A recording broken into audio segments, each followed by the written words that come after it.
information, I'm Shalana Eason. And I'm Erica Joliker. And this is your KBSU News for November 20th through the 27th. It is Hunger and Homelessness Awareness Week. On the 21st and 22nd, Stuff a Truck is located at Marketplace Foods. Help support the food shelf by donating non-perishable foods. Bring or buy your items to Marketplace and give them to a cashier. The Block City Challenge is on the 22nd, located at Lucan's Village Foods South.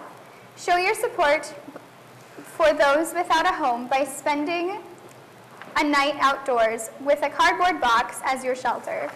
I know that it'll be hard for many of us who are fortunate enough to have shelter that night to go out and not have that, but hopefully we can get a lot of support that night. Good luck to all of those who participate and for a great cause. Be safe and have fun. Do you or a family member have mental illness? Or perhaps a good friend? Or maybe even you? Well, you could help raise awareness for mental illness around campus by sharing your story. You could help end the stigma. Call Janelle at 218-256-4756 for more information. For American Indian History Month, the Council of Indian Students will be showing their last nightly movie this Friday, November 21st at 8 p.m. The Beaver Theater will be presenting If I Stay on November 21st at 8 p.m. and again on November 22nd at noon. Head over to the Headwaters Science Center on November 22nd at 3 p.m. to watch the bi-weekly snake feeding. Learn some cool facts about the scariest animals alive. Can't make it this weekend? The snake feeding is a public event that occurs every other Saturday at 3 and is always open to the public. Bridget's Pub is hosting an open mic night every Thursday from 8 p.m. until midnight. Check through the code to show off your talents. Whether you're a poet, author, musician, or just a fan, there is sure to be fun for everybody. It is a great way to have your talent recognized by other locals. Buffalo, New York got hit hard with some serious Minnesota weather this week as they received over 7 feet of snow in a little under 48 hours. Speaking of snow and cold weather, after the break we will be back with Cal, the weather brother, for your weekly ice apocalypse update.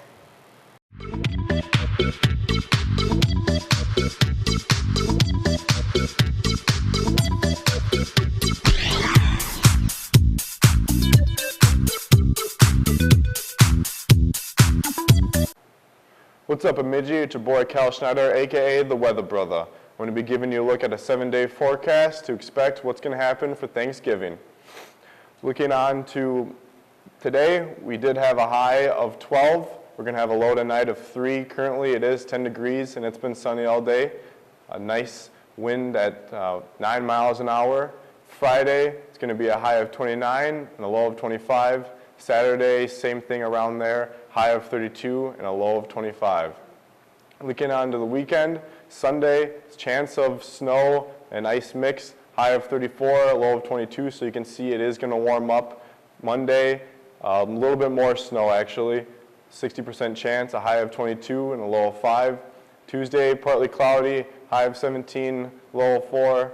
And Wednesday, cloudy, high of 15 and a low of -8.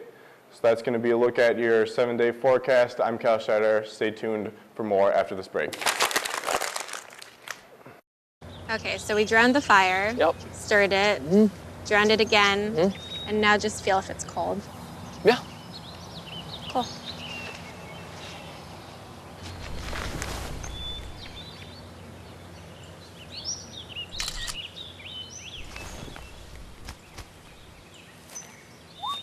Smokey just gave me a bear hug. I know. Already posted it.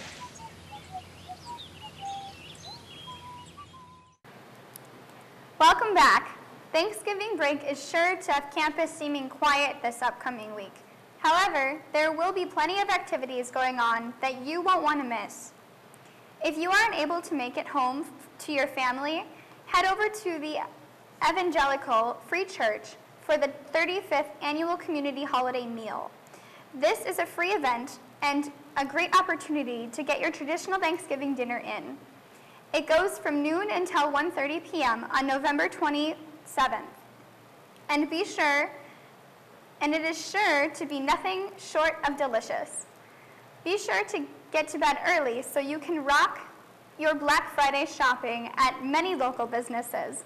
Save big and get your Christmas shopping out of the way early. That is, if you can handle the mad rush of people. When you're through with all of your Black Friday shopping, head downtown for the Night We Light Parade, a traditional Christmas parade which will go on Beltrami Avenue between 3rd and 8th Street. After that, head over to Beltrami County History Center for the Night We Light bonfire. Bundle up and enjoy cider with hot chocolate, cookies, and cookies. Admission is free. Are you crazy enough to run in this freezing cold weather? I know I'm not. However, if so, head over to the Gillette Rec Center on November 29th for the Turkey Trot Run 5K. Registration is at 9 a.m. and a $20 entry fee. Race is set to begin at 10:30. Registration includes a t-shirt and medals to the top 40 finishers. With Lake Bemidji freezing over, we remind everyone to stay safe and always be sure of the ice you're walking on. General rule provided by the Minnesota Department of Natural Resources is that anything under 4 inches should be avoided. 4 inches or greater is safe for foot traffic and ice fishing.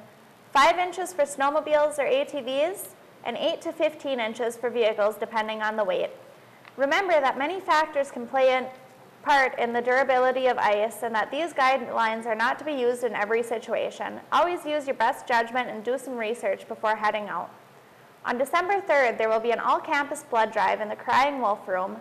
Be sure to make it out and save somebody's life. The Ojibwe language table will also meet that day at 6 p.m. in the American Indian Resource Center. And now, local soccer legend Emily Olson will fill us in on this week in sports.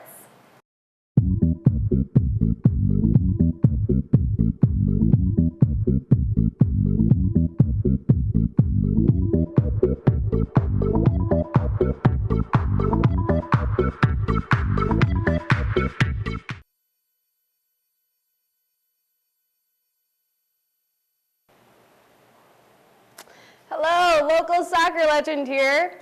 It was an okay week for Beaver sports. Men's basketball lost in Northern Iowa last Sunday, 64-45, but then came back with a win against Crown College, 100-60. Women's basketball followed a similar pattern, losing to Fort Hays State, 71-65, but then winning against Pittsburgh State, 75-56. They then took on Northland College last Tuesday and came out with a big win of 97-34. We show no mercy. Men's and women's basketball will both take on Maryville State November 21st, so don't miss it. The women's game begins at 6 p.m. and the men's game begins at 8 p.m. Also, on November 29th, both teams will compete in their first conference game against Crookston, which will be played right here at BSU. Moving on to women's cross country, on November 22nd, the women's cross-country team will compete at regionals in Wayne State, Nebraska, after coming in 12th place in the conference. Run fast, girls. Now to Beaver hockey. The women's team had a huge sweep against North Dakota last weekend. The Beavers won Friday with a score of 4-1, and then again on Saturday with a score of 2-1. The U.S. Hockey Organization has ranked the Beavers 9th in the nation. This is the first time the Beavers have been ranked nationally since 2012. Men's hockey had a tough weekend, taking on #1 ranked team Michigan Tech. They lost Friday's game 2-1, followed by Saturday's game, where they lost 4-2. They will take on the nation's 18th ranked team, Bowling Green, this weekend in Ohio. The women's hockey team won't compete until November 28th, where they'll take on Duluth here at Bemidji. The two Beaver Pride athletes of the week are Jordan Naskawiak and Brittany Mowat. Naskawiak, quite a name, who is a Beaver football player, totaled career highs last weekend against Northern State with 7 receptions, 133 receiving yards, and 2 receiving touchdowns. Quite a weekend for him. Mowat, a Beaver hockey player, earned honors after last weekend's performance against UND, where she made 57 saves out of 59 shots. She was also named the Western College Hockey Association's Player of the Week. And that's it this week for Beaver Sports. We'll head back to Shalana and Erica right after this short break. Here's your check.